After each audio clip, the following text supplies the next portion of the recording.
Hello and welcome to the Print Instant Analysis, a new program where we offer an analysis on an event happening in the day. You may have seen me. My name is Keshav Padmanabhan. You may have seen me in a few of these episodes already. Today, I will be explaining to you and analyzing a historic landmark event that happened in Mexico. Mexico elected its first woman president, Claudia Sheinbaum. Sheinbaum is also the first elected Jewish president of Mexico, predominantly Catholic country.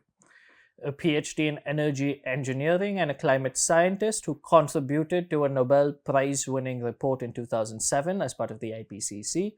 Sheinbaum was the former head of the government for Mexico City, which is basically the mayor of the largest city in North America, Mexico City, that has about 9 million people. She is elected as a part of Morena, which is the leftist party founded by the outgoing president, Andres Manuel Lopez Obrador, also fondly called as AMLO or AMLO by his initials.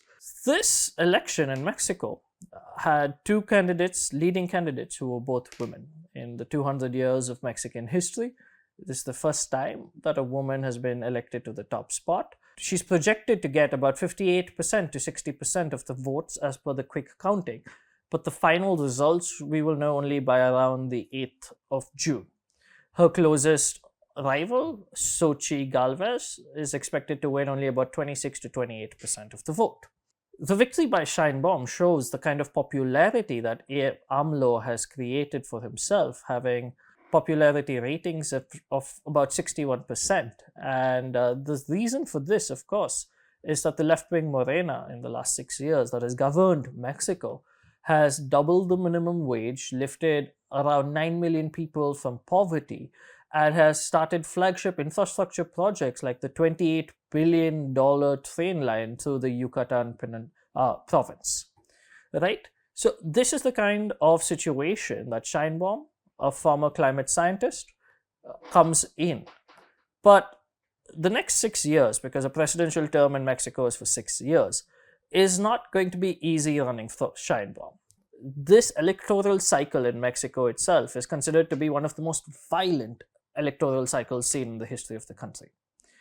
The New York Times reported that at least 36 individuals, politicians, related in Mexico or their relatives have been killed in just the last 1 year, right? As crime ramps up in Mexico, 54% of the people feel that they feel unsafe walking in the night throughout this country.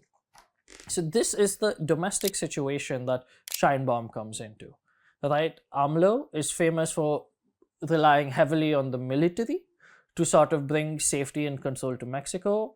This is something that people are worried about going forward and how they will deal with this, because while AMLO has said that, the war on drugs that started in 2006 is something that cannot be continued, you see cartels expanding their economic footprint, not just through drugs in Mexico, but running extortion rackets, from tortilla shops to large cattle ranches.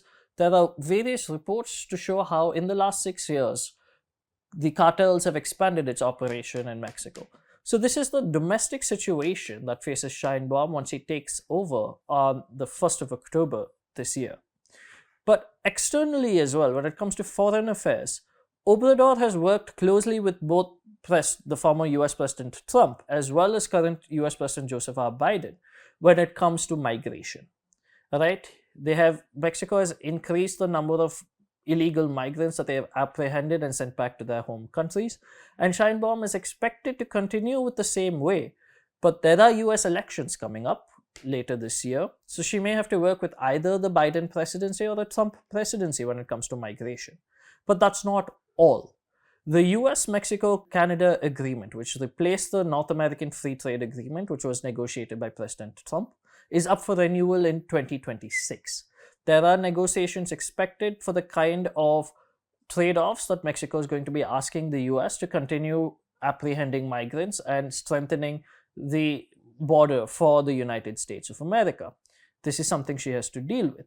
Mexico has also become the largest trading partner with the United States last year, surpassing China for the first time in 20 years. because of the sort of friend-shoring or near-shoring of supply chains that has been pushed heavily by the Biden presidency. Mexico has benefited from this, which means that the US-Mexico-Canada agreement is extremely important for Mexico's economy, and this is something that Sheinbaum has to watch over. But there are also other issues that she has to deal with when it comes, for example, Obrador has been very clear on expanding Mexico's petroleum sector. He has spent billions of dollars into Pemex. They've not announced any fossil fuel emission cuts, right? So these are the other kind of policies that have played a role in this election. And people are now waiting to watch as to how Mexico under Sheinbaum is going to, whether they're going to continue with Obrador's policies when it comes to the environment, something that she has promised to do so, or whether there's going to be any real marked shift when it comes to this. So violence, growing cartel footprint, negotiations for the USMCA, illegal immigration supporting the United States of America, and ensuring that the Mexican economy continues to benefit from nearshoring. These are the major issues that Sheinbaum will have to negotiate with over the next 6 years. That is all for me today. To watch such instant analysis from The Print, subscribe below. Thank you.